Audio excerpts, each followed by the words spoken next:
అది ముగించాలనేది దేవుని ఉద్దేశము, దేవుని తలంపు. మరి ఈరోజు దేవుని వాక్యం వినడానికి సిద్ధంగా ఉన్నారా? మరి ఈ కార్యక్రమాన్ని మీరు చూస్తున్నారైతే దయచేసి మీరు లైవ్ చాట్లో మేము చూస్తున్నాం, మేము వీక్షిస్తున్నామని ఈ కార్యక్రమం చూసేవారు మీరు దయచేసి మాకు తెలియపరచండి. మరి ఎవర్ ఆఫ్ ప్రేయర్, ఈ ప్రార్థన గడియ, ఈ కార్యక్రమంలో దేవుడు మనల్ని ఎంతో కృప చూపిస్తూ నడిపిస్తూ బలపరుస్తున్నాడు. మరి ఆదివారం దినమున గొప్ప కూడికను దేవుడు ఇచ్చి ఉన్నాడు. అనేక మంది కోసం ప్రార్థిస్తానికి, వారి కోసం విజ్ఞాపన చేస్తానికి దేవుడు సహాయం చేస్తున్నాడు. మరి ఈరోజు దేవుడు మనతో ఏం మాట్లాడతాం సిద్ధంగా ఉన్నాడా? మరి దేవుని వాక్యంలో వెళ్ళే ముందు చిన్న ప్రార్థన. పరిశుద్ధమైన తండ్రి దయగల ప్రభువా, మరొకసారి నీ పాసనిధిలోకి మేము ఇచ్చి ఉండగా తండ్రి, నా నీతిని రాజ్యాన్ని మీరు మొదలు వెతకండి, మీకు సమస్తం అనుగ్రహించబడిన అన్నావు కదా నాయన. నీ పనిలో, నీ సేవలో ముందుకెళ్తుండగా అపవాది పెట్టే ప్రతి ఆటంకాలు జయించడానికి కావాల్సిన శక్తిని, బలమని, కృపను దయచి ఈ సమయాన్ని ఆశీర్వదించండి, కృప చూపించండి, బలపరచమని యేసునామములో అడుగుచున్నాం తండ్రి, ఆమేన్. మరి ఈరోజు నిన్న మనం ఫిలిప్పీలు రాసిన ఫిలిప్పీలు రాసిన పుస్తకముని మనం చదివాము. నిన్న మొదటి అధ్యాయం ధ్యానించాము. మరొకసారి ఫిలిప్పీలు రాసిన మొదటి అధ్యాయంలోనే ఇంకా కొన్ని ప్రసంగాలు మనం ఈరోజు ధ్యానిద్దాము. మీ బైబిల్ తిప్పండి, మీ బైబిల్ ఒకసారి ఫిలిప్పీలు రాసిన గ్రంథం ఉందా? ఓకే, ఫిలిప్పీలు రాసిన పత్రికలో మొదటి అధ్యాయం మనం ఆల్రెడీ అయిపోయింది. రెండో అధ్యాయం ఈరోజు మనం ధ్యానిద్దాం. దేవుడు మనతో ఏం మాట్లాడతాడో ఒకసారి మనం చూద్దాం. మరి ఈరోజు రెండో అధ్యాయం మొదటి నుంచి కొన్ని వచనాలు చదువుదాం. దయచేసి ఈ బైబిల్ ఉన్న మీరు చూడండి, లేని వారు ఆలకించండి. కావున క్రీస్తునందు ఏ హెచ్చరిక అయినను, ప్రేమ వలన ఆదరణ అయినను, ఆత్మయందు ఏ సహవాసమైనను, ఏ దయారసమైనను, వాత్సల్యమైనను ఉన్న ఎడల మీరు ఏక మనస్కునగునట్లు ఏక ప్రేమ కలిగి ఏక భావము గలవారుగా ఉండి ఒక్కదాని అందే మనస్సుంచుచు నా సంతోషమును సంపూర్ణము చేయుడి. ఫిలిప్పీ సంఘము పౌలుని ఎంతో ప్రేమించారు. పౌలుని ఆర్థికంగాను, మోరల్ సపోర్ట్ ఏమండి, వారితో పౌలుతో శ్రమలు అనుభవిస్తాం. కానీ పౌలుతో పాటు బాధలు, వేదనలు, పౌలుతో పాటు దుఃఖము, పౌలుతో పాటు అనేక నిందలు తను ఎదుర్కొంటూ మనం చూస్తున్నాం. కానీ పౌలు ఫిలిప్పీలు రాసిన సంఘముతో కొన్ని ముఖ్యమైన వారు తప్పులు చూపిస్తున్నారు. వారి చిన్న కానుకలు తీసుకుని, లేకపోతే వారు పలహారాలు తినేసి, లేకపోతే వారిని నన్ను బాగా మీరు ఆతిథ్యం ఇచ్చారని పొగడేసి వెళ్ళిపోతలేదు. కానీ వారిలో ఉన్న లోపముని బయటపెడుతున్నాడు. ఏంటి వారిలో ఉన్న లోపము? వారిలో ఏక మనస్సు లేదు. ఈరోజు అండి క్రైస్తవుల మధ్య, విశ్వాసుల మధ్య, ముఖ్యంగా చెప్పాలంటే కుటుంబంలో అన్నతమ్ముల మధ్య, అక్క చెల్లెల మధ్య, తల్లిదండ్రుల మధ్య, భార్యాభర్తల మధ్య, బిడ్డల మధ్య ఏక మనసు అనేది మనం చూస్తలేదు. ఒకే ఆత్మ, ఒకే మనసు ఉండాలి కదా, ఒకే పరిశుద్ధాత్ముడు కదా, ఒకే క్రీస్తు కదా, ఒకే రక్తము కదా, ఒకే విమోచన కదా, ఒకే సిలువ కదా. కానీ ఒకే ప్రేమ లేదే, ఒకే కనికరము, ఒకే దయ చూపించే మనస్సు ఈరోజు ఎందుకు మనలో తగ్గిపోతుంది? ఏక మనస్సు లేని వారంగా ఉంటున్నాం మనం. సంఘముల విభేదాలు, సహవాసముల విభేదాలు, కుటుంబముల విభేదాలు, వ్యత్యాసాలు, అది లోకంలో ఉన్నవారు పోల్చుకుంటారు. దేవుని బిడ్డలమైన మనము ఇంకనూ లోక కార్యాలతో పోల్చుకుంటున్నామంటే అక్కడ దేవుని ఆత్మ లేదన్నమాట. దేవుని ఆత్మ మన వ్యత్యాసాలు, మన పైరూపమున్న చదువు, వేషభాషలు, కులము, ఆస్తులు, ఈ అన్నిటి నుంచి మనల్ని ఏకపరిచేది దేవుని ఆత్మ. ఎవడైనా నేను దేవుని ఆత్మతో నింపబడి ఉన్నానని చెప్తూ, నేను ఆరాధించే దేవుడు యేసుప్రభు అని చెప్తూ, తన తోటివాడిని, తన పక్కవాడిని ప్రేమించలేకపోతే, లేకపోతే తనతో ఏకీవించలేకపోతే, ఏక మనస్సు వారిలో లేకపోతే, అలాంటి వారు దేవుని ఆత్మతో నింపబడలేదు. ఈరోజు మన వ్యత్యాసాలు చూస్తున్నాం.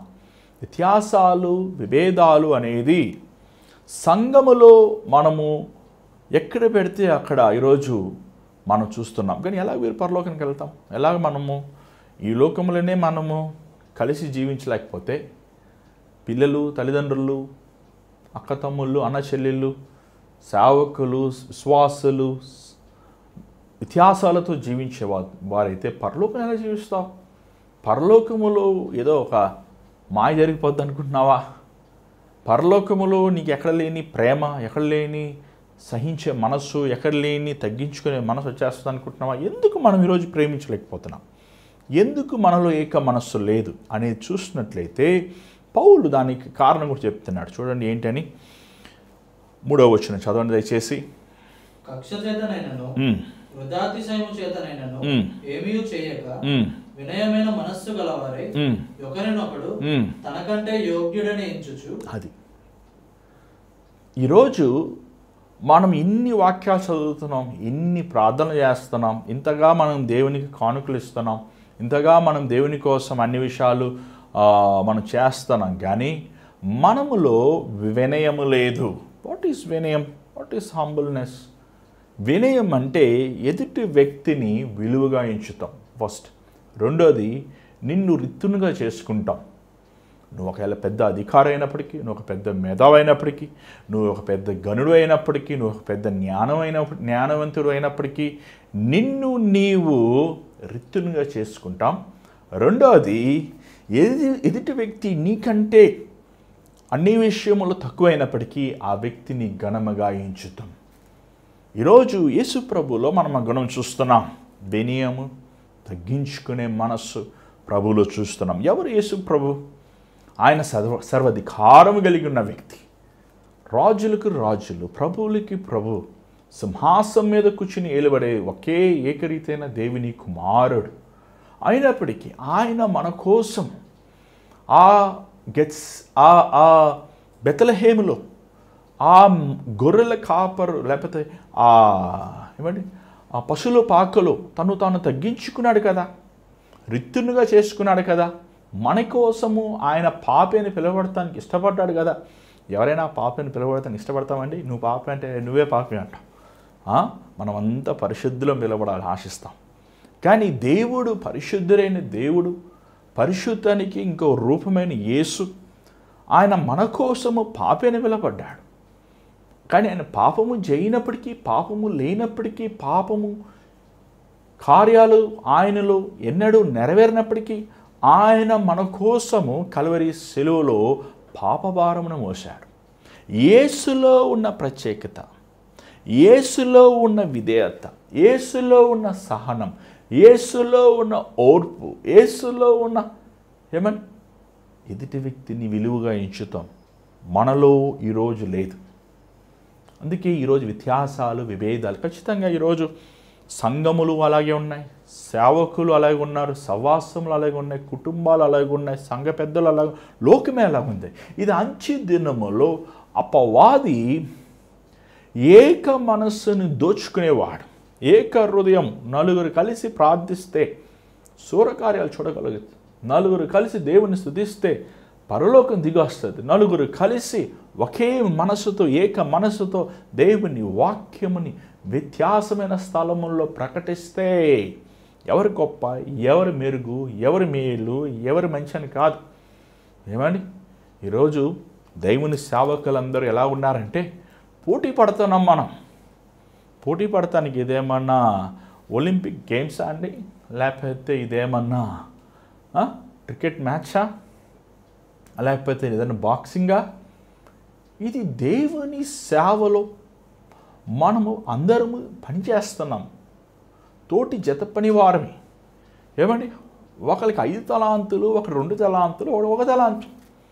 ఆ 1 తలాంతు ఉన్నవాడితో ప్రాబ్లం ఏంటంటే వాడికి 5 తలాంతులు ఇచ్చావు, వీడికి 2 తలాంతులు ఇచ్చావు, నాకు 1 ఇచ్చావు అని అలిగాడు. ఏమండి, అలిగాడు ఆయన యజమానుడితో, పిచ్చోడు. ఏమంటే తక్కువ ఇస్తే, నీకు తక్కువ పని ఇస్తే సంతోషించాలి, కానీ ఎక్కువ పని ఇస్తే నువ్వు బాధపడాలి. కానీ నాకు తక్కువ పని ఇచ్చేవే, వాడికి ఎక్కువ పని ఇచ్చేవని కుళ్ళుకుంటే ఏం చేయాలి? అరే, నాకు దేవుడి నా దగ్గర ఎదురు చూసి ఇంకొకటే కదా అని సులువుగా తీసుకోవాల్సింది మానేసి వాడు అసూయపడ్డాడు, పోల్చుకున్నాడు, ద్వేషించాడు. ఆ కోపం ఏం చేశాడు తెలుసా? దేవుడిచ్చిన తలాంతు మీద చూపించి అది భూమిలోకి విసిరివేశాడు. ఈరోజు మనం అలాగే ఉన్నాం. మనం ఈరోజు ఏక మనసు అనేది మనలో లేదు. ఎక్కడ యేసుక్రీస్తు ఉంటాడో, ఎక్కడ పరిశుద్ధాత్ముడు ఉంటాడో, ఏమండి ఈరోజు పరిశుద్ధాత్మ వచ్చాడు పోయాడు అంటారు. వచ్చినప్పుడు చప్పట్లు కొడతారు, కొంతమంది డ్యాన్సులు ఆడతారు, కొంతమంది పడిపోతారు, కొంతమంది నిలబడతారు, కొంతమంది ఏంటేంటో అడవులు చేస్తుంటారు. కానీ ఒక సూచన మీకు చెప్తున్నాను వినండి. ఎక్కడ పరిశుద్ధాత్ముడు ఉంటాడో అక్కడ వ్యత్యాసమైన వారందరూ కలిసి, వారి వ్యత్యాసమైన భాషలు అవనివ్వండి, వ్యత్యాసమైన ప్రజలు అవనివ్వండి, వ్యత్యాసమైన దేశం నుంచి రానివ్వండి, కానీ వారు ఏక మనసుతో ప్రభువుని స్తుతిస్తారు. ఈరోజు మనం ఈ ముఖ్యమైన క్రీస్తు యేసు మన కోసము జీవించిన గుణమును మనం మర్చిపోతున్నాం. పౌలు ఫిలిప్పీయుల రాసిన సంఘానికి అయ్యా మీరు బహుమానాలు ఇస్తున్నారు, నన్ను ప్రేమగా పలకరిస్తున్నారు, నాకు ఆతిథ్యం ఇస్తున్నారు, నాకు అన్ని విషయంలో మీరు నన్ను ప్రోత్సాహపరుస్తున్నారు, కానీ ఇది మీరు పోటీకి చేస్తున్నారయ్యా. పుల్లయ్య 1000 రూపాయలు ఇచ్చాడండి, ఈ ఎల్లయ్య 2000 ఇచ్చాడు. ఎంగమ్మ బిర్యానీ పెట్టిందేమని, పెంచులమ్మ 5 ఏంటి రసమన్నం పెట్టిందా, లేకపోతే పలావ్ పెట్టింది. ఆ పోటీ చూడండి. పాత రోజుల్లో ఈ రోజుల్లో కూడా మైక్లో అనౌన్స్మెంట్ చేస్తారు. వీరు ఈ కుటుంబాన్ని మందిరానికి ఫ్యాన్ ఇచ్చారు, మనం మేసి ఇవ్వాలి. మనుషులు పోటీ ఉంటేనే కానుకలు ఇస్తారు, పోటీ ఉంటేనే వారికి ఇవ్వబడిన దాంట్లో పోటీ కోసం ఇవ్వద్దండి. ఇంకోటి, ఇది ఎవరి రాజ్యం, ఎవరి పొలం? ఇది ప్రభు పొలం. ఎవరి రాజ్యము? దేవుని రాజ్యం. మనము ఒకరి సహాయపడాలి, కానీ ఒకరి విరోధంగా మనం పోట్లాడుకుంటే ఏం ప్రయోజనం? ఈరోజు చర్చి పక్కన చర్చి, అరే చర్చి లేకుండా బోలు చర్చిలు ఉంటే అక్కడ పోరు. ఏమంటే ఆ విశ్వాసాలను ఈ విశ్వాసాలను ఆకర్షిస్తారు, ఈ విశ్వాసాలను ఆ విశ్వాసాలను ఆకర్షిస్తారు. విశ్వాసాలు ఆకర్షించరాకపోతే బిర్యానీలు పెడతారు, ఓవర్ని అన్నాలు పెడతారు. ఏమండి వాళ్ళకి ఒక చర్చి ఈరోజు చర్చి మెంబర్స్ రప్పించుకుంటే నీకు ఏమేమి చేస్తున్నారు? ఆ కోవిడ్ టైంలో మందులు ఇచ్చారు, దుప్పలు ఇచ్చారు. చూడండి, ఒక మాట చెప్తాను వినండి. నేను ఎవరికి కేక్ ఇవ్వలేను. మీ పుట్టినరోజు అయితే అసలు కేక్ ఇవ్వలేని సహా కదా, నీకు నేను ఏం ఇవ్వలేదు. కానీ మీరు నాకు ఫోన్ చేసి నేను చేయను, మీరే చేయాలి. మీరు చేసి ప్రార్థన చేస్తే మనస్ఫూర్తిగా మిమ్మల్ని దీవిస్తాను. నేను ఇవ్వలేను, కానీ దేవుణ్ణి ఇమ్మని అడుగుతాను. నేను ఎంత ఇవ్వగలను? మీకు ఒక కేక్ ఇస్తాను, కానీ దేవుడు మీకు ఏమి ఇస్తాడు తెలుసా? 100 సంవత్సరాలు ఆయుష్ ఇస్తాడు. ఒక సేవకుడి దగ్గర మీరు ప్రార్థన చేయించుకొని, నాకు తెలిసిన పద్ధతి ఏంటంటే పుట్టినరోజు అంటే సేవకుడి దగ్గరికి వెళ్ళి ప్రార్థన చేయించుకొని ఆయనకి కేక్ ఇచ్చి మళ్ళీ కానుకిచ్చి, అయ్యా ఈరోజు నా పుట్టినరోజు ప్రార్థన చేయని, అది పద్ధతి. అంతేగాని సేవకులు కేకులు ఇస్తాం, బొకేలు ఇస్తాం, వచ్చిన వాళ్ళని పొగుడుతాం, వచ్చిన వాళ్ళని ఏమండి ఏదైనా చేస్తారంటే ఈరోజు సంఘస్థులకు. ఇది కరెక్ట్ కాదే. ఏది దీనత్వం? ఏది? ఎందుకు మనుషులమంటే వెనక్కి వెళ్తున్నావు? ఎందుకు పేరు ప్రఖ్యాతుల మీద వెనక్కి వెళ్తున్నావు? ఎందుకు ఏమంటే నేను గొప్పవాడిని పిలవడాలని ఆశిస్తున్నావు? ఈరోజు మనం ఒకటి గమనించాలండి ప్రియమైన దేవుని బిడ్డలారా, మనలో తగ్గింపు ఉండాలి. యేసు ప్రభు దేవునితో సమమండి. ఆయన దేవునితో సమం. పరలోకములోనే ఏ దేవదూత ప్రభుతో మాట్లాడుతున్నా అంత తెగించదు, అంత గొప్పోడైనా. కానీ అలాంటి ప్రభు ఈ భూలోకంలో ఉన్నప్పుడు ఎవరితో ఆయన సహవాసం చేశారు? నీచులు, విడవబట్టిన వారు, అసహించబడిన వారు, వెలేయబడిన వారు ప్రభు వారితో సహవాసం చేసి, పాపులతో సహవాసం చేసినప్పటికీ పాపము లేనివాడుగా వారిని పరిశుద్ధులుగా మార్చినవాడు. ఈరోజు అదేందో చాలామంది పిల్లలు ఎలా ఉన్నారు, తల్లిదండ్రులు పాపం చదువుకోరు, కూలి పని చేసుకుంటారు. ఈ పిల్లల్ని చదివించి ఇంజనీరింగ్ చేసి అమెరికాకి వెళ్ళిపోతారు. నా తండ్రి ఒక రైతుని చెప్పుకుంటానికి సిగ్గుపడతారు. అదేనా? అంతేనా? ఎందుకు సిగ్గుపడతావు? తగ్గించుకోలేవా? అవును, నా సామాన్యమైన చిన్నవాడిగా నన్ను దేవుడు ఆశీర్వదించాడు. నా తల్లిదండ్రులు ఒక చదువులేనప్పుడు వారికి అయినప్పటికీ దేవుడు నన్ను ఇంత హోదాలో ఉంచాడు అని నువ్వు ఆనందించాల్సింది మానేసి నువ్వు సిగ్గుపడుతున్నావు, గర్విస్తున్నావు. చూడండి, గర్విష్ఠులు దేవుడు బహు అసహ్యం. ఇక మనం చూసినట్లయితే 5వ వచనం చూసినట్లయితే క్రీస్తు యేసునకు కలిగిన ఈ మనస్సు మీరును కలిగి ఉండుడి. చూడండి, ఇక్కడ క్రీస్తు యేసు, పౌలు అంటున్నాడు యేసు ప్రభు దీనుడు అని చెప్పి వదిలేదు, కానీ క్రీస్తు యేసు కలిగిన ఈ మనస్సు, ఏ మనస్సు? దీనమైన మనస్సు మీరు కలిగి ఉండండి. ఎవడైనా యేసుని వెంబడిస్తానంటే ఫస్ట్ ఎల్కేజీ ఎగ్జామ్ ఏంట్రా అంటే దీన మనస్సు. దీనులు, దేవుడు వారిని ఎంతో ప్రేమిస్తాడు. దీనులు ఏమంటే మనం చూడండి, మనం మత్తయి సువార్త 5వ అధ్యాయం, మత్తయి సువార్త 5వ అధ్యాయం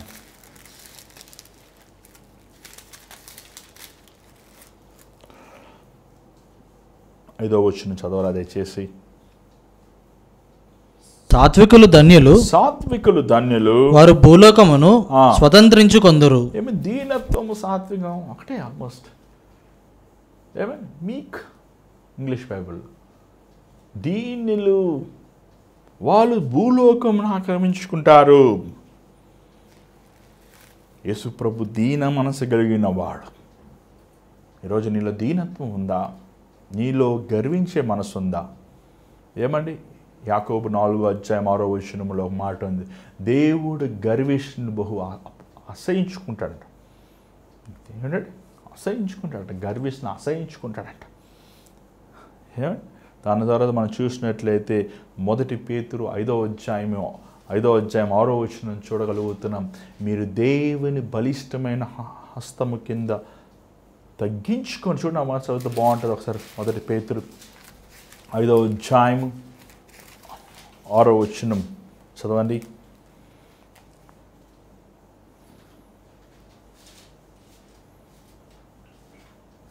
యా, 1 పేతురు 5వ అధ్యాయం 6వ వచనం.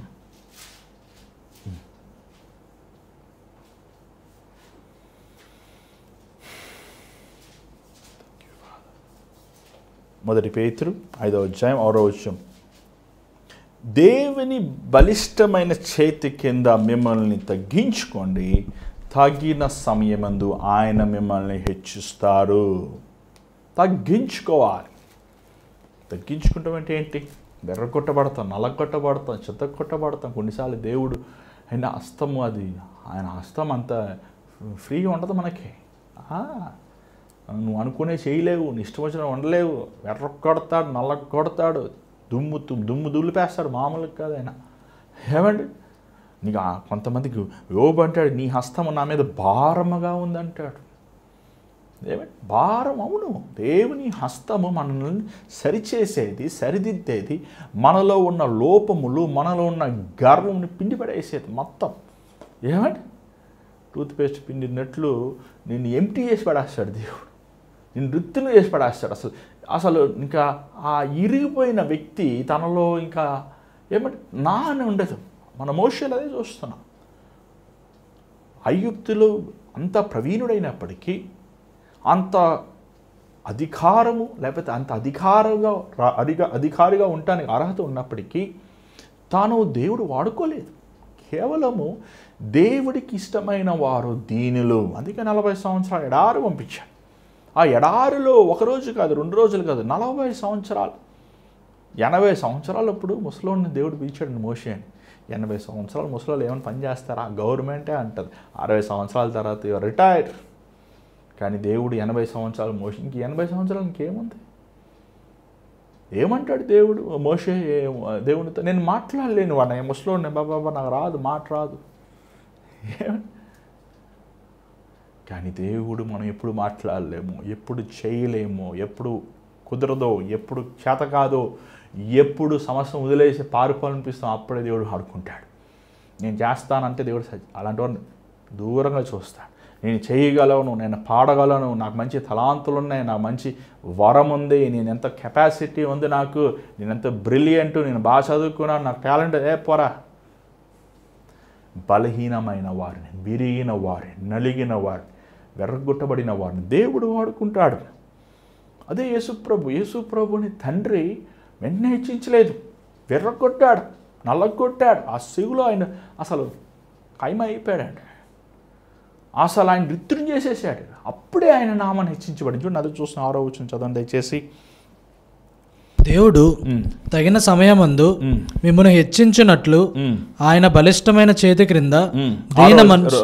ఫిలిప్పీయులకు రాసిన పత్రిక 2వ అధ్యాయము 6వ వచనం. ఆయన దేవుని స్వరూపము గలవాడే ఉండి దేవునితో సమానముగా ఉండుట విడిచిపెట్టకూడని భాగ్యమని ఎంచుకొనలేదు గాని మనుష్యులు పోలికగా పుట్టి దాసుని స్వరూపమును ధరించుకొని తన్ను తానే రిక్తునిగా చేసుకొనెను. మరియు ఆయన ఆకారమందు మనుష్యుడుగా కనబడి మరణము పొందునంతగా అనగా శిలువ మరణము పొందునంతగా విధేయత చూపిన వాడై తన్ను తాను తగ్గించుకొనెను. అందుచేతను పరలోకమందున్న వారిలో గాని భూమి మీద ఉన్న వారిలో గాని భూమి క్రింద ఉన్న వారిలో గాని ప్రతివాని మోకాలును యేసు నామమున వంగునట్లును ప్రతివాని నాలుకయు తండ్రి అయిన దేవుని మహిమార్థమై యేసుక్రీస్తు ప్రభువు అని ఒప్పుకొనున్నట్లును దేవుడు ఆయనను అధికముగా హెచ్చించి ప్రతి నామమునకు పైనామమును ఆయనకు అనుగ్రహించెను. యేసు ప్రభువునే వెరగొట్టకుండా తండ్రి హెచ్చించలేదు తెలుసా, వెరగొట్టాడు. అసలు ఎంత దారుణంగా శిలువ యాగాన్ని ప్రభు అనిపించాడు తెలుసా మీకు. ఆయన అసలు ఏమి లేని వాడు చేసేసాడు. కానీ ఈరోజు యేసు నామం అన్ని నామముల కంటే భూలోకములో పరలోకములో ప్రతి నాలిక యేసు నామం ఉచ్చరించాలి, ప్రతి మోకములో యేసు నామం ముందు మోకరించాల్సిందే. ఎందుకంటే ఆయన అంతగా తండ్రి దూరం ఘనత పొందాడు. తండ్రికి సమమైనప్పటికీ కూడా దేవుడు తనని తగ్గించబడకుండా వెర్రగొట్టబడకుండా ఆ శిలువ యాగము మన కోసం అనుభవించనివ్వకుండా హెచ్చించలేదు. లేకపోతే యేసయ్యకి మనకి ఏ సంబంధం ఉంటుంది? ఏమంటే మనకి యేసయ్యకి ఏ అన్యోన్యం ఉంటుంది మీకు తెలుసా? నీ బాధలు ఒకవేళ తండ్రి అయిన దేవుడికి అర్థం కాకపోవచ్చేమో, పరిశుద్ధాత్మకి అర్థం కాకపోవచ్చేమో, కానీ యేసయ్య మాత్రం అర్థమవుతుందండి. నా బాధ నీకు తెలుసా ప్రభు అంటే తెలుసా అంటే, ఎందుకంటే ఆయన మానవుడి రూపంలో వచ్చి మన వలే శోధించబడ్డాడు. ఒక శోధనలో పడిపోయినప్పుడు, ఒక పోరాటంలో పడిపోయినప్పుడు, ఒక ఇక్కడి ద్వారా వెళ్తున్నప్పుడు, ఒక పరిస్థితి ద్వారా వెళ్తాను, దేవా నా బాధ నీకు తెలుసయ్యా, తెలుసు. డబ్బులు లేకపోతామంటే ఏంటో తెలుసు, జబ్బులు అనారోగ్యంతో ఉంటామంటే ఏంటో తెలుసు, మనుషులు అవమానించినప్పుడు ఏంటో నాకు తెలుసు, అందరూ అపార్థం చేసుకున్నప్పుడు ఏంటో నాకు తెలుసు, నీ భర్త నీ భార్యని విడిచినప్పుడు ఏంటో నాకు తెలుసు అయ్యా, నాకు తెలుసు. నా శిష్యులే నన్ను విడిలేశారు, నా ప్రజలు నేను ఆహారం పెట్టినప్పుడు తిన్నవారు నన్ను వదిలేదు, నేను స్వస్థపడిన వాళ్ళు నన్ను ఆశ్రయించుకున్నారు, అందరూ నన్ను వదిలేశారు, నాకు తెలుసు. ఈరోజు దేవుడికే తెలుసు నీ బాధ. నువ్వు యేసురావు ప్రభులాగా అవ్వాలని ఆశిస్తే, యేసులాగా నువ్వు కూడా నీ జీవితంలో నువ్వు కనపడాలని ఆశిస్తే, యేసు అడుగుజాడలు నువ్వు నడవాలని ఆశిస్తే మొదటగా నువ్వు విర్రగొట్టబడాలి. విర్రగొట్టపడకుండా నల్లగొట్టపడకుండా దేవుడు నిన్ను వాడుకోడు. అందుకే దావీదు మహారాజు అండి, దావీదు ఎంత అభిషేకం అండి, ఎంత అభిషేకం. ఎలుగువాడిని చంపాడు, సింహాన్ని చంపాడు, గొలియాతుని చంపాడు, ఎంతమంది శత్రువులను చంపాడు యుద్ధం చేసి, రాజ్యం అధికారం అయ్యాడు, రాజ్యం నేలాడు. కానీ ఏం చేశాడు తెలుసా? ఎప్పుడు నేను ఇంకా పాపము చేయను, నేను ఇంకా దుర్మార్గం పని చేయను, నేను పర్ఫెక్ట్ క్రిస్టియన్, నేను పర్ఫెక్ట్ విశ్వాసి, నేను మందిరంకి వెళ్ళి ప్రార్థన చేసుకుంటా, దేవుడు నాకు అభిషేకం ఇచ్చాడు, అదే సమయంలో నాకు రాజ్యతనం ఇచ్చాడు, సమస్తము దేవునికి ఇష్టమైన వాడు నేనే, నా దేవునికి హృదయానుసారమైన నేనే అనుకున్నాడు. కానీ ఏం చేశాడు తెలుసా? బైబిల్లో ఇంకొక ఎవరు చేయలేనంత హీనమైన పని చేశాడు. ఏం చేశాడు? పనోడు భార్యను తీసుకొని తనతో శయనించి తన భర్తను చంపి, ఎంత దుర్మార్గమైన పని. కానీ ఆ పాపం చేశాక అతను మందిరంకి వెళ్ళి ప్రార్థిస్తాడు. ఏమంటాడు తెలుసా? అయ్యా నువ్వు విరిగి నలిగిన హృదయము నువ్వు అలక్ష్య పెట్టవు కదా. అప్పుడు తెలుసుకుంటాడు ఏంటి, దేవుడికి కావాల్సింది అభిషేకం కాదు, దేవుడికి కావాల్సింది పాటలు, ప్రసంగాలు, లేకపోతే పెద్ద పెద్ద ప్రార్థనలు, లేకపోతే గొలియాతుని ఫిలిస్తీన్ని చంపుతాం, అదే కాదు దేవుడికి కావాల్సింది. దేవుడికి కావాల్సింది విరిగి నలిగిన హృదయం. విరిగిపోయాడు. ఒక విరిగి నలిగిన హృదయం అంటే ఏంటి? చేతిలో కొండ ఉంది, మట్టి కొండ, ఆ మట్టి కొంత కింద పడేసావు, ఇది ఇరిగిపోయింది. ఆ ఇరిగిపోయే కొండని అది ఏమైనా ప్రయోజనం ఉందా? దాంట్లో అది మనం వాడుకోగలమా? నీ జీవితం ఇరిగిపోయాక ఇంక దేవుడు ఏం చేసుకుంటాడు అని మీరు చాలామంది అనుకుంటున్నారు కదా. నేను చెప్తాను వినండి. ఒకసారి నాకే అర్థం కాలే, ఏంటి ప్రభా ఇంక విరిగిపోయాక మనలో ఏమీ లేదన్నాక ఇంక నువ్వేం చేస్తావు ప్రభా అని అడిగాను నేను. అడిగినప్పుడు దేవుడు చెప్పాడు, ఒక దర్శనం చూపించాడు. దేవుడు ఒక మంచి ఏమండి కొండ చేతిలో పెట్టుకున్నాడు. ఈ కొండ నీ జీవితం అన్నాడు. భలే ఉంది నా కొండ, చక్కగా ఉంది, మంచి డిజైన్, అసలు మంచి ఆర్ట్ వేసింది ఆ కొండ మీద. ఒక మంచి తెల్ల కొండ, దాని మీద మంచి బ్లూ మీద ఆర్ట్ వేసింది, మంచి విలువైన కొండలా కనబడింది. Wow wow. కానీ ఆ కొండ లోపల చూస్తే మట్టి, పేడ అవన్నీ ఉన్నాయి. చూస్తున్నాను, దర్శనం దేవుడు చూపిస్తున్నాడు. అది తీసుకునే ఒక బండలాగా ఉందండి, చిన్న బండ షార్ప్ వేసి ఆ బండ ఫాట్టం కొట్టాడు, టాక్కని ఇరిగిపోయింది. అరే ఎరగొట్టేశాడు దేవుడు. ఏంటి ప్రభువా? చూడ అన్నాడు. ఆ ఇరిగిపోయిన మొక్కలన్నీ తీసాడండి. తీసి ఒక్కొక్క మొక్కని ఆయన ఏం చేశాడంటే శుభ్రం చేశాడు, నీటితోను ఏమంటే శుభ్రం చేసి ఆ ఒక్కొక్క మొక్కని ఆయన చక్కగా అతికిచ్చాడండి. అతికిస్తే రెండిట్లో తెల్లగా ఒక పేస్ట్ లాగా ఉంది, మరి అదేంటో తెలియలేదు. అతికిచ్చాడు.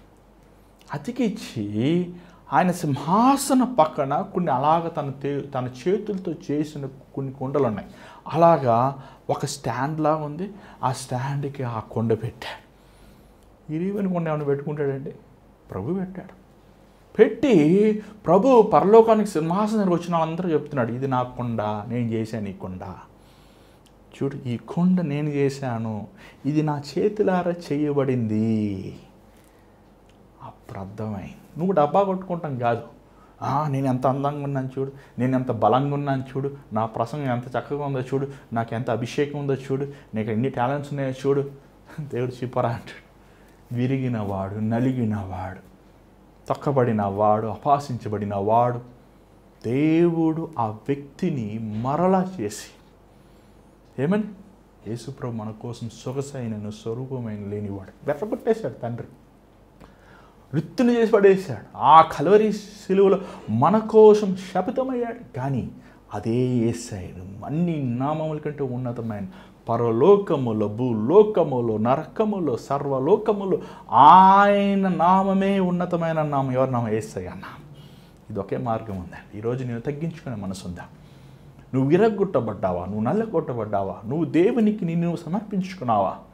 తరతరాలుగా నువ్వు క్రైస్తవుడికేమో, తరతరాలు నువ్వు విశ్వాసమేమో, లేకపోతే నువ్వు ఎన్నో అన్నదానాలు చేసావేమో, నువ్వు ఎన్ని మంచి కార్యాలు చేసావేమో, నువ్వు ఎంతో మనుషుల దగ్గర పొగిడించుకునే రీతిగా నువ్వు బతికేవేమో.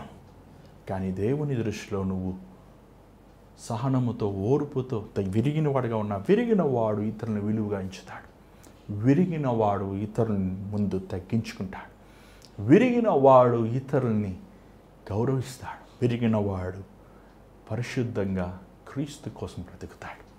హృదయము మారు మనసు అంటే పాత కుండను కడుగుతాం కాదు, కానీ పాత కొండను పలగొట్టబడి నూతనముగా క్రీస్తు కోసం జీవి. It's not how you look, it is how you live for Christ.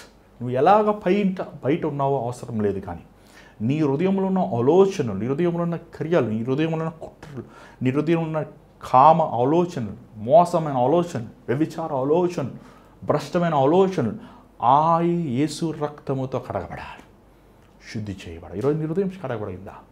నువ్వు క్రైస్తవుడివే, నువ్వు విశ్వాసవే, నువ్వు దేవుని బిడ్డవే. కానీ నిజంగా నీ హృదయంలో ఉన్న నీ ఆశలు, నీ కోరికలు, నీ వాంఛలు, నీ చిత్తము, నీ ఉద్దేశము సిలువేయబడిందా? ఈరోజు నీ జీవితం ఇవి లేకపోతే దేవుడు మారుస్తాడు. ప్రార్థన చేద్దాం. పరిశుద్ధమైన తండ్రి దయగల ప్రభువా, మరొకసారి నీ పాసనలోకి వస్తున్నాను ఆయన. మమ్మల్ని విరగొట్టిన ఆయన అనేకసార్లు విరిగినప్పుడు మేము అనేకసార్లు కేకలు వేస్తున్నాం, నీకు తిరగబడుతున్నాం. మాలో తగ్గింపు మనసు లేదయ్యా. మమ్మల్ని మేము హెచ్చించుకుంటున్నాం, మేము ఇతరుల కంటే మెరుగు అనుకుంటున్నాం. కానీ అనేక సార్లు అలాంటి వారిని నువ్వు బహు అసహించుకుంటావు అనేది మేము గుర్తు చేసుకుంటలేదయ్యా. యేసయ్యా, నువ్వు నడిచిన మార్గం మేము నడుస్తానికి సాధించి మేము విరిగిన వారుగా, నలిగిన వారుగా, నీ సన్నిధిలో ప్రభు విలువైన వారుగా ఉండటానికి సహాయించి ఈరోజు వెతబడిన వాక్యాన్ని ముద్రించి నీ బిడ్డలతో నువ్వు మాట్లాడు. ఆలస్యమైనప్పటికీ నీ కృప చూపించి ఆపకుండా కొనసాగిస్తానికి సహాయం చేస్తాను. నిశ్చితమైతే మరో ఈ లైవ్ ప్రోగ్రామ్ ఇస్తాను, కృప చూపించమని ఏసునామములో అడుగుచున్నాం తండ్రి, ఆమేన్. మరి దేవుడు మీతో మాట్లాడండి, మాకు తెలియపరచండి. మీ ప్రార్థన అవసరం మాకు తెలియపరచండి. స్క్రీన్ కడుతున్న నెంబర్కి వాయిస్ మెయిల్, వాట్సాప్ మీరు చేయండి. దయచేసి కొంచెం గమనించండి. మీరు చాలామంది చాలా ప్రార్థనలు అవసరాలు పంపిస్తున్నారు. నేను తీరిగ్గా దాన్ని ముఖ్యమైన వాటిని వెంటనే జవాబిస్తున్నాను. కొన్ని దేవుని చిత్తం తెలుసుకొని మీకు జవాబిస్తున్నాను. కాబట్టి కొంచెం ఆలస్యమైనాక మీరు కంగారు పడద్దు. నేనే వ్యక్తిగతంగా మీకోసం ప్రార్థన చేసి వాయిస్ మెయిల్లో మీకు వాట్సాప్ ద్వారంగా మీకు పంపిస్తాను ఇష్టపడుతున్నాను. అదంత మాత్రం కాదు, ఈ భారమైన పరిచయంలో మీరు కూడా పాలు పొందాలని ఆశిస్తే, దేవుడు మిమ్మల్ని ప్రేరేపిస్తే మీ గూగుల్ పే, మరి స్క్రీన్ మీద కనబడుతున్న Google pay, PhonePe account numbers మీరు పంపించేసి దేవుని చేతి మీద మళ్ళీ రేపు కలుసుకుందాం. అంతవరకు God bless you, take care.